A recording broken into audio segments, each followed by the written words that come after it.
Raise your hand if you feel like inbox zero would be a dream for you. I know that email can be so stressful, and with our lives, we're constantly glued to our phones, tablets, laptops, what have you, and every time we get a ping, it's just so distracting and can be so draining, and it can also take you away from a very important flow state when you're doing work that will, generate the most income or have the most impact. So in this video, I'm going to be talking about how to manage your inbox efficiently and in a minimal way so that you can concentrate on your creative work. Hey everyone, I'm Jen Palandro. Hello Brio is a community of conscious creatives, and if that sounds like you, make sure to hit like on the video and subscribe to the channel to be notified of new weekly videos on intentional living.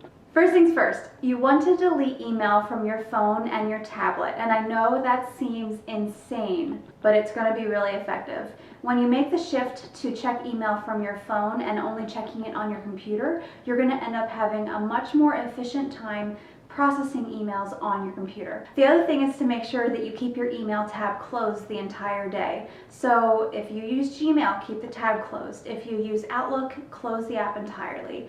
The times that you are going to go in and deal with your email, you're going to open up that app or that tab with purpose so that you know that your main task is to process and read emails. And again, only check these emails at a computer. You're going to be able to go through them a lot quicker, especially with the tips that I have in this video, if you're at a computer. If you're watching this video and you're like, yeah, but Jen, I have like thousands, literally thousands of unread emails, this part is for you. So we need to do a mass clean out so that you can have a good foundation for managing your emails in the future. So what this is going to look like is a mass delete. So we're not going to just click every email, check every email and delete it. You don't want to do that. You might miss something important, obviously. So what we're going to do is first go through and see if there's an email from a certain sender that we can mass delete. For example, if you're subscribed to the Anthropology email newsletter, you might have hundreds and hundreds and hundreds of emails from them because they like to send you inspiration to hopefully get you to buy something from them, right? So all you have to do is see that email in your inbox, say, okay, I might have a lot of those emails, and type the word anthropology or from anthropology in your Gmail search bar. Then what you're going to do is get all those results, have the email check all of those emails, and then you can mass delete them. The other thing you want to do is unsubscribe like it's your job. And I know as a content creator, telling you to unsubscribe seems a little bit counterintuitive, right? But if you're not getting value from those emails, unsubscribe. All they're doing is they're causing you emotional clutter to get those emails. If you really want to stay connected with those people or content creators or whoever, you can find other ways to do so. And if they provide value, don't unsubscribe. It's up to you to decide which email people you want to have coming into your life and which ones you can say, I'm good. There are going to be those emails that are in your inbox that you absolutely need to think about, that you need to deal with, you need to put on a to-do list or whatever.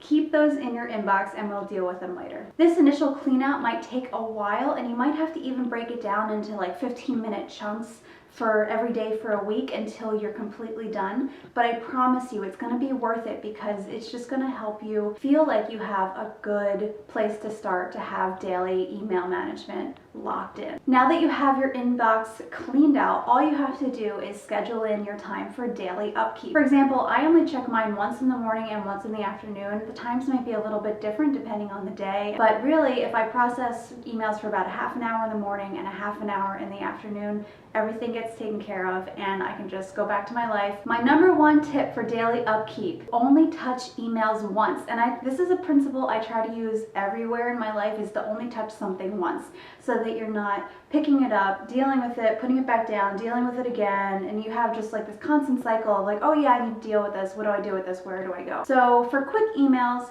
open them once, skim them, delete them right away. For longer emails like newsletters or something that might have a lot of value in it, what you can do is open it, skim it, read it, and then move actionable items and external links to a to-do list. You might put them in your project management app, or you might put them in your bullet journal, whatever works for you. If an email requires a response and you can respond right away, go ahead and do so. If it's something that requires more thought or more of a response, you can either set time to deal with it later, Or you can snooze it, which is an amazing new feature in Gmail. It's not new, but it's might be new to you, let's say. You can snooze it and then come back to it during a time when you have maybe a larger weekly review inbox clean out. So like on Fridays, I have a complete hour set aside in the afternoon to deal with emails that need more of my attention and time. The other great feature that Gmail came out with semi-recently is the send later feature, or the schedule send feature.